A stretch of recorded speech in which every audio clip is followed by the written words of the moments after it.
Is anyone else feeling a bit like they have been dragged through a hedge backwards and are coming out the other side of July wondering where on earth the first half of the summer has gone? And yet, despite barely beginning the second half, the onslaught of all things back to school and autumn has begun. And I am just not ready for it. I'm finally ready to catch my breath for a moment. I'm ready to spend some time focusing on the things that I have been looking forward to having more time to do. To pick a few small projects back up, to spend some much needed time on my house, to spend a few days here and there just enjoying the quietness of summer and to enjoy just pottering about. I know September is just around the corner, but for now, it's still summer holidays, and I have things that I want to do.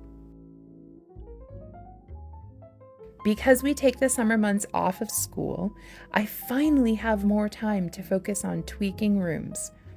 I spent some time in the living room just simplifying the layout now that the cabinet is gone. And it meant I needed to move around my end tables. And so I thought this was the perfect time to share how I style something easily like this. First, just start with a blank surface. I like the natural element of a basket. I also like how it corrals some things together and creates a little bit of a visual division. It's a sort of layer, plus it adds texture. So I start with a basket tray. And then I like to add a few books.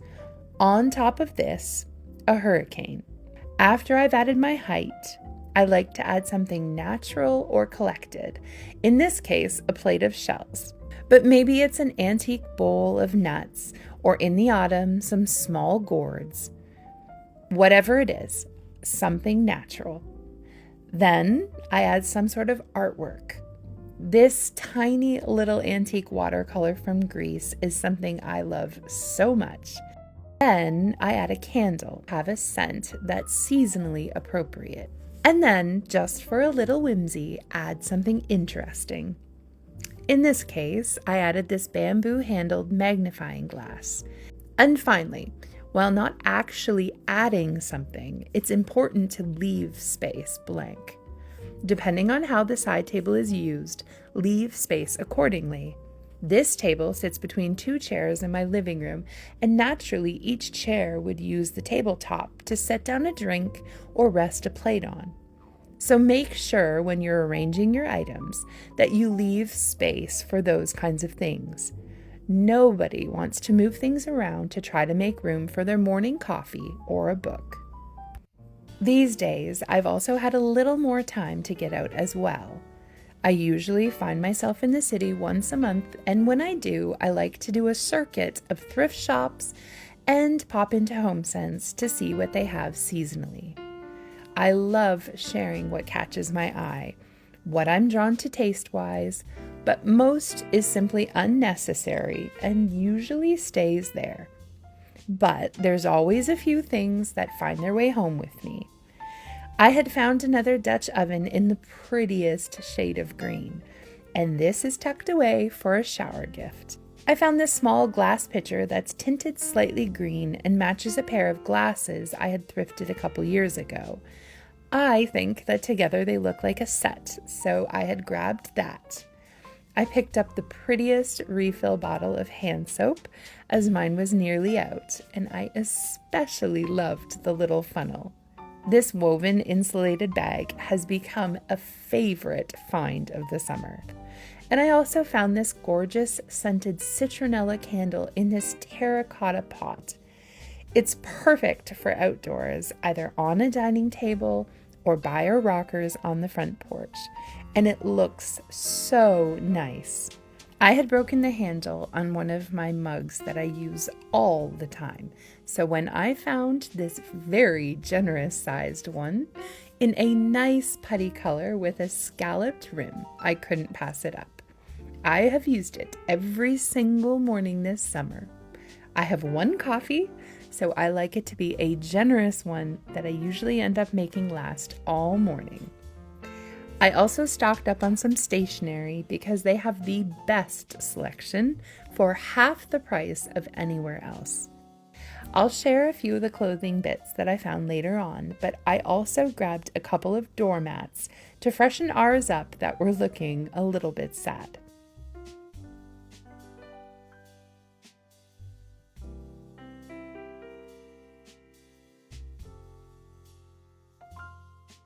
In July, I didn't find as much for around the house, but I did have decent luck with clearance items. This bag was something I gravitated towards because of the color, but also because of the practicality of it. I like having a small shoulder bag when I'm traveling, and I loved the little compartments of this one, but because I wasn't completely sure about it, I made myself think about it for a couple of weeks. In the end, I think I will return it. There are also a few great summery dress t-shirts for the little boys, so I grabbed them both too. These were pretty bags and soaps to tuck away in my gift trunk, and I liked this bamboo frame, which was also on clearance, though I plan to tweak the color a little bit. I also wanted to tuck these face masks away for some pampering nights. The sun hat was also on clearance, and finally, the small hand weights that match my set, which I would like to incorporate into my stretching routine in the next little while. Now, after being able to spend time visiting with family, having our week at camp, and all of the other things that have kept us busy these past 2 months, my house is sorely in need of a good, proper cleaning.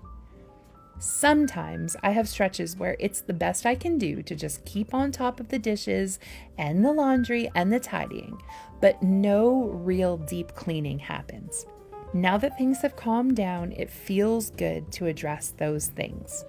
The beds have been stripped, slip covers laundered, cushions and rugs beaten out, baseboards and trim have been wiped down, cobwebs addressed, and today, now that it's all clean, I will give the floors a good scrub. It feels so good. When I'm running around my week overly full, it's my house that inevitably ends up suffering. And when my house is suffering, I end up suffering a little as well. The clutter and the bits that need my attention around me are like a weight that I feel every time I see them. Suddenly, this space that's supposed to be a refuge feels more like a burden. When it finally all gets squared away and dealt with, a sense of calm is restored. My home serves me so much better when it's orderly. An ordered home is such a blessing to my family, to myself, but also to others. I love hosting people. When we first moved to Nova Scotia, we left all of our family and friends, and high on my list of things I wanted in our home was a guest room. The idea of creating an inviting space for our guests to come and enjoy themselves in while they visited us on the East Coast was so important to me. And planning and designing that space helped keep my spirits up when being apart began to make me feel a bit homesick. I still love this space so much. I stepped out of my comfort zone and color-drenched this room, which was a formal living room or parlor in Calke green by Farrow and Ball, and I couldn't have been happier with it. I figured as a guest room, I wouldn't be living in it, so I could be a bit more bold. And in the end, I was delighted. I loved the tonal green set that was covered in a velvet damask that previously belonged to my husband's parents. I loved how the 4-poster bed and matching cabinet both painted antique white, looked against the dark walls. I loved how the honey-colored bamboo accents matched the warm floors, and I loved the blue and white accents. The 10-foot ceilings and grand windows made the space feel so large, so I wanted to make sure that what I added kept it cozy and inviting. I spent a great deal of time going over some of our favorite stays and what about them made us feel so welcome, and what made the space feel so inviting. I ended up with a very simple list of things that make for an inviting guest room. And it served me well. The next home we purchased didn't have a guest room, but instead came with a cottage we'd eventually renovate into a holiday rental. These same principles helped me create what became a successful and highly rated Airbnb. So, if you're looking to create a space in your home for guests, or to furnish a rental space, or maybe you're just looking for a few tips on how to make your own current bedroom feel more inviting, these are my top 10 tips on how to create the perfect guest room. Number 1, do your best to create a space that gives your guests their own space. We had a room to add a small living space in, but maybe it's just a simple love seat and an entertainment unit in the bedroom, or even just a cozy chair in a corner for reading. Just provide some sort of space for guests to linger in the morning or to retire to in the evening. Number 2, invest in the best mattress that you can afford. A good mattress is so important for a good night's sleep. I also recommend a good mattress protector because you've invested in the mattress, so you might as well make sure it's well protected. Number 3, have an assortment of options when it comes to linens and pillows. Many people sleep with multiple pillows and have different preferences for firmness. I always have a pair of firmer pillows and a pair of softer, fluffier ones on top, and then an assortment of throw pillows because it just makes the bed feel luxurious. I also make the bed with a thinner quilt, but have a down duvet at the foot of the bed for warmth. Number 4, have an entertainment cabinet of sorts, something with a television if possible. I often have an assortment of favorite DVDs or some books and magazines, just a few things that could be interesting and would keep your guests entertained. And it's also helpful to have something which makes useful information, like Wi-Fi passwords or title times, easy to find. Number 5, good quality towels are nice, but having an assortment of towels is especially important. I like to provide a set or two that includes a large body towel, a standard towel, a hand towel, and a washcloth, preferably for each person staying. It's also nice, if you're able, to provide house coats for your guests. Soft, plush robes that are just hung on the bathroom door or the back of the bedroom door feel extra special. Number 6, fresh flowers are a living touch, but even just a pretty potted plant is nice. Something living in the space. Number 7, candles are always nice for creating a relaxing atmosphere, but even just a seasonally scented one on the nightstand is nice. Don't forget matches or a lighter.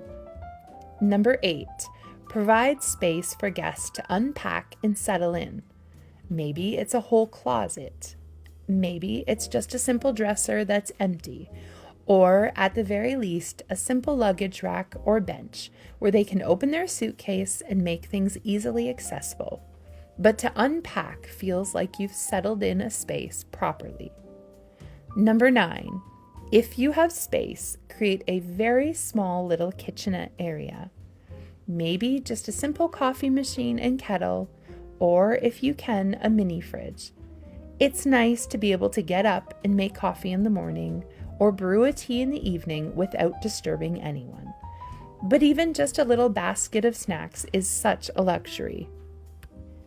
Think mini bags of chips, nuts, cookies, chocolate, whatever it is, it's a thoughtful little touch. At the very least, give your guests a tour of your pantry and instructions on what they can help themselves to and where everything is kept. Then leave a couple chocolates on the nightstand. And number 10, have on hand things that are commonly packed and often easily forgotten. Stock the guest bath or keep a basket of common toiletries, extra toothbrushes, first aid things, a hairdryer, sunscreen, whatever. Anything your guests might need in a pinch. Luke 6 verse 31 says, "And as ye would that men should do to you, do ye also to them likewise." In Philippians 2:4, we're told to look to the things of others before ourselves. And in Romans 12, in honor to prefer others. This is how we show hospitality and how we make others we've opened our homes to feel at home and welcomed.